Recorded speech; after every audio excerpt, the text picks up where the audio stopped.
hard to follow that and then to continue following what is going on there. I think a lot of it becomes confusing because of the language used. You know, these euphemisms, like regime change. What is that exactly? It sounds, you know, like one of those TV makeover programs, but for a whole country, where all the soldiers are going, not yet, wait, wait for it, wait. Just stand over here, wait. Now, oh, I love it! The burning, the murder, it's fantastic! It makes such a change from waiting to be tortured. Oh, we can get that too! Oh, fantastic!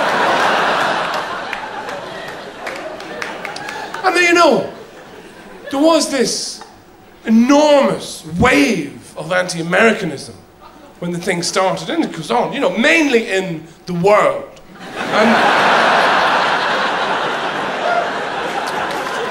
And sometimes, wait, it became, people, you know, got very worked up about this. But when they're having the row, they tried to be rational, of course, you know. They would say, well, we're not sure about this war. It seems to be cynically motivated. It seems to be a war of adventure or just a simple act of revenge. You know, we're not sure. And you're fat. Because that's what happens in a row. Everything comes out. All the old grievances, you know. You're fat. We're not fat like that in Europe. When we're fat, it's because we have character. We're partial to anchovies baked in pigs. But you're just fucking fat. Because you can't stay away from that third tub of Chocopocalypse ice cream, can you? You want to take up more space. And I'm ashamed to admit I fell prey to this myself. For just about a week or so, I would find myself going into cafes looking for the American to smoke on. Because you know they'll say something. I did it for a while. It was no big... I found this one guy, though. He was wonderful. I hated him on sight. Because he was eating eggs. Eggs! I ask you, they're not even a food. They belong in no group. They're just farts clothed in substance.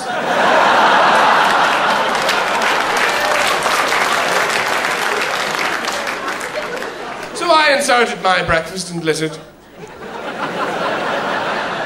And he looked over like I knew he would and said, "Excuse me, are you going to smoke that?" And I said, yeah. But I'm not going to enjoy it. I'm only using it to light the next one! And the Americans, in turn, responded with a fairly anti-European sentiment, you know, particularly against the French. But Donald Rumsfeld, who's one of their, you know,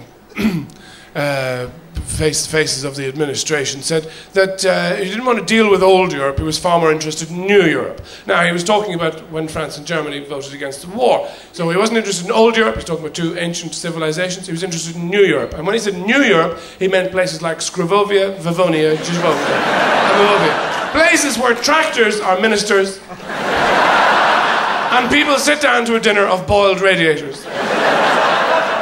Places that are not that swish, really, who are going to do whatever America says because they're hoping one day to see a photograph of a pot of jam. And, no. But in particular, they were very, very anti-French. You know, they built on this whole image of the weak, cheese-eating surrender monkeys was the phrase. Which is kind of good, you know.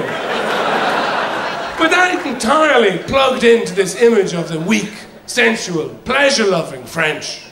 You know, not going to war because they're all still in bed at 2 in the afternoon with the sheets coiled about their knees, lying there, scratching themselves, smoking a Gauloise inside a jeton, sweating neat Sancerre, before one of them sloughs off the sheets to pad around the kitchen naked. No, not naked, naked from the waist down. To emphasize their nakedity. Picking up yesterday's croissant crumbs with their sweaty feet. Slashing yesterday's paintings. What was I thinking? It's fucking rubbish! My God! I can't believe it. It's off. I ate my paintings. I ate them! I ate your paintings too! You ate my paintings? No, I hate them! Why do we have to talk fucking English? Your work is so derivative because you copy mine, and mine is shit to begin with. I'm so bored in this atelier. Stop it! Stop slashing things. Get something for breakfast. I'm starving. There's nothing. We have nothing. We're poor. Let's make love again instead of eating. No, the things you do to me. I'm so sore. Even my toenails hurt. Leave me alone. Come on, you know you want it.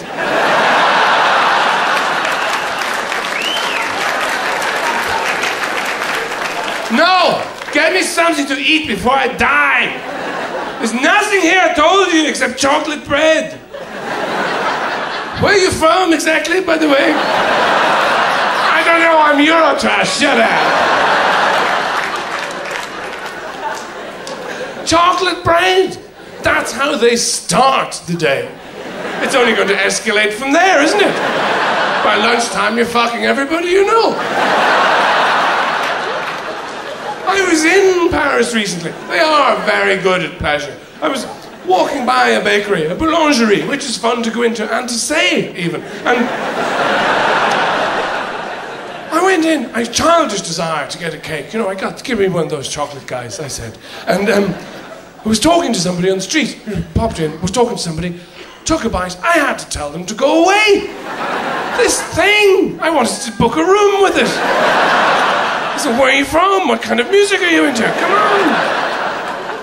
Proper, serious pleasure. Because they know they're going to die. Nobody goes to church.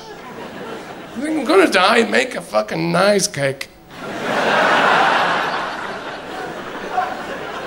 Because one of the really maddening things about the war is our religion is dragged in, you know? Now, I respect all the differences between the major religions, you know, and the minor ones too. I had my own religious crisis a couple of years ago. I was in a hotel room. I don't want to tell you this, but I'll tell you. I was in a hotel room, very, very drunk, eating a chocolate Jesus. And the telephone rang as I was trying to pick between religions, you know. Protestantism, C of E, Church of England, I've never really been that attracted to because it seems to be mainly based on tea. Catholicism obviously has much more drama built in, you know, there's robes and a guy and candles and weird lighting and a child and wine, stuff's gonna happen. Speaking as one of the few of my peer group who, you know, wasn't abused, I used to think there was something wrong with me. Turned up in school in hot pants.